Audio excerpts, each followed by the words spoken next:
Welcome to the channel, everyone. It's going to be a different video for you, a very different video compared to what we normally do.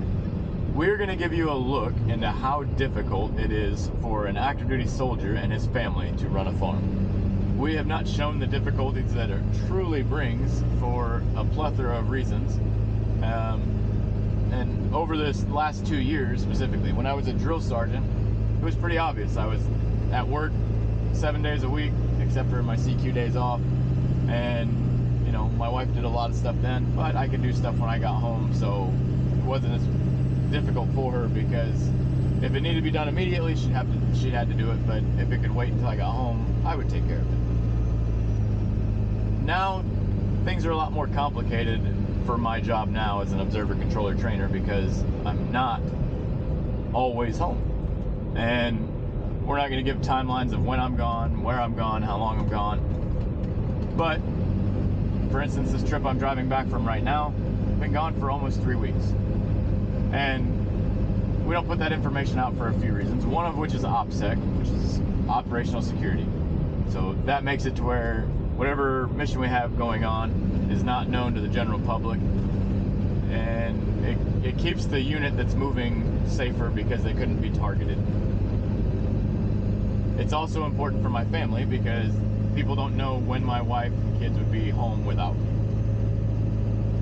So understand that there's going to be a lot of stuff that I just simply omit and don't tell you all. Not because we don't want to be transparent, but because it's important for my family to be safe. This YouTube channel is not that important for you all to be drug in by drama, but we do want to be accurate. So for instance, the last couple weeks I've been gone, my wife has been taking care of everything, and we started the lambing season all over again. You're going to see all that once I get home. You're also going to see how I'm welcomed after being gone for a couple weeks. And no, it's not the same extent as when I come back from deployments and stuff like that, but that's because on deployments I'm gone for a year, or, you know, like some of us that had been on deployments for 15 months, that sucked. You know, and I just want to show more along the lines of how hard my wife and kids are working, and even my neighbors when they're pitching in, like you're going to see when I get home, on everything that they've all done for me, because this farm is primarily my dream. My wife is part of it, but she didn't necessarily want a farm, she just wanted horses. So she is sacrificing to make my dream come true, so that when I retire, I can work our farm and not have to go work for somebody else. I say all this because there's going to be a lot of questions, and I will answer majority of them. But if you ask a question down below and I respond like ... or can't tell or something of that nature, or I'm not telling you, don't be offended by it. It's just simply that we are not going to disclose certain stuff for safety of my family and everything else.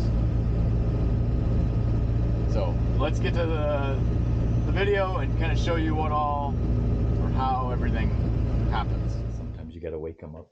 They're just so excited they can't handle it.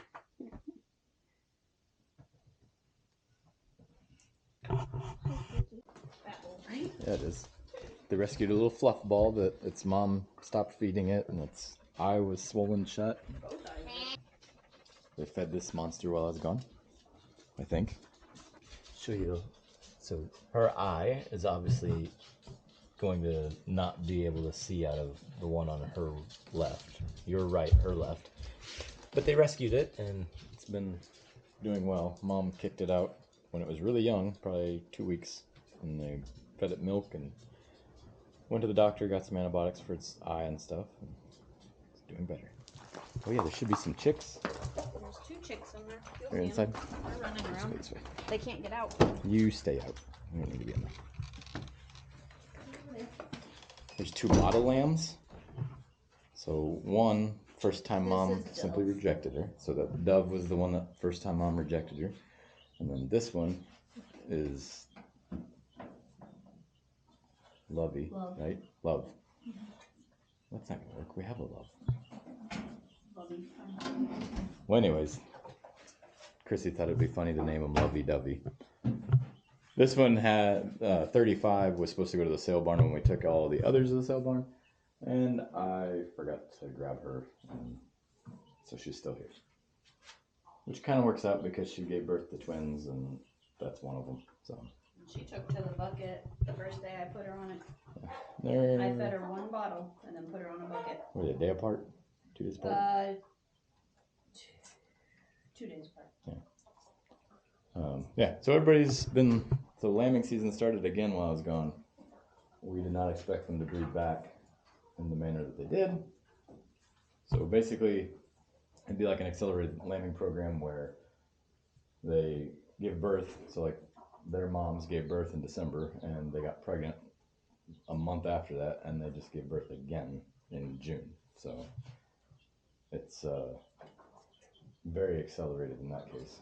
We don't give them any hormones for it or anything like that. They did it naturally. So if they do it naturally like that, we'll let them, but we won't do it on purpose. We will not give hormones to make it happen. Watch, she's starting to nibble. Got a couple of chicks that this one hatched.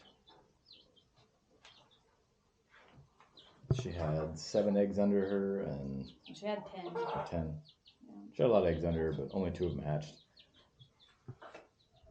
But the other thing they did while I was gone was they took care of the flock. They rotated them, made sure they had food, water, everything they needed.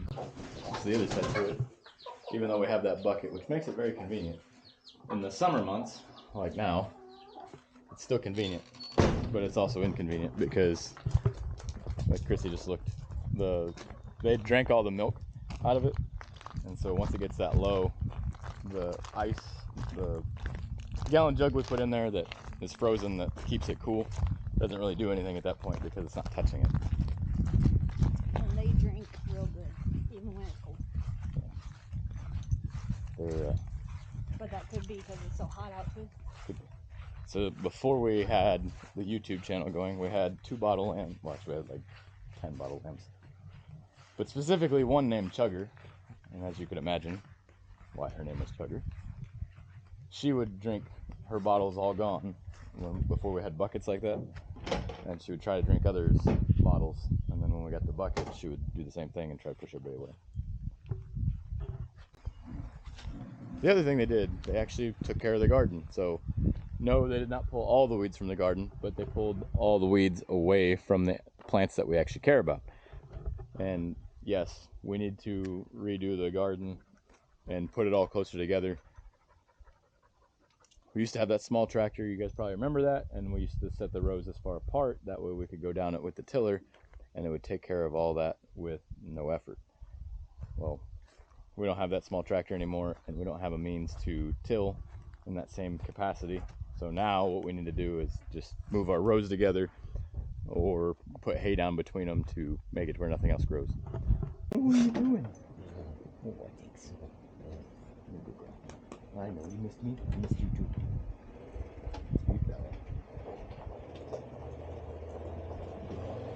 Gage is grabbing the side-by-side so we can run out there, because there's something else that happened while I was gone. Oh yeah, so this is not bolted in. It just slides in here. This whole thing right here fell on my head with the butt of the gun. Gage was nice enough to drive us down to the hay field so we can look at our hay crop. I didn't cut it. They didn't cut it. That's not our tractor or our rake.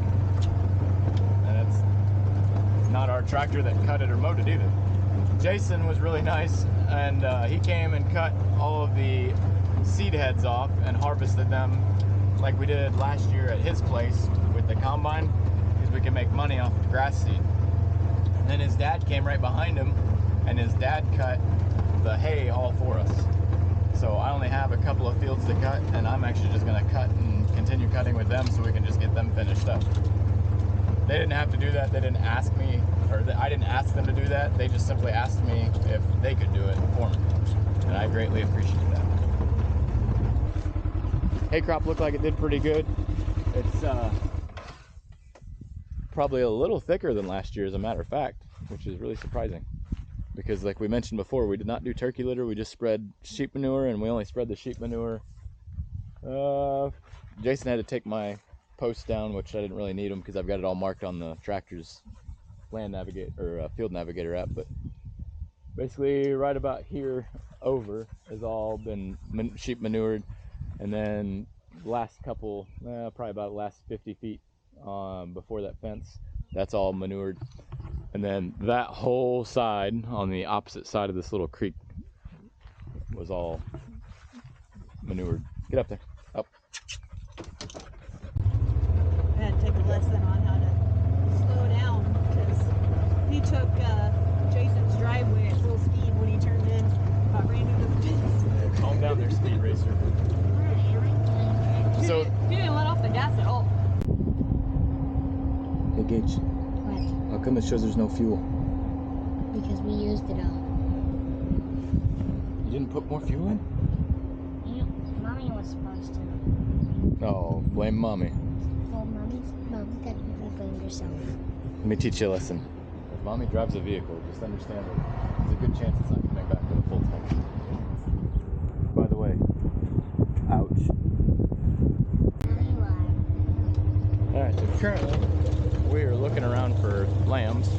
As you can see, this grass is very tall and a little difficult to find them, so we gotta go slow and work our way to the center of the flock. We've got 2 of them already. That's a ram. Yeah. Unfortunately, this paddock here just doesn't have a lot of shade, Oh, there's so. a lamb right there. Yep, there's one right there. That's the oldest one. That's a ram lamb. Well, that one's gonna be feisty, I bet. Yeah, most likely. I'm gonna grab the white one, grab the black one, it's laying down right here.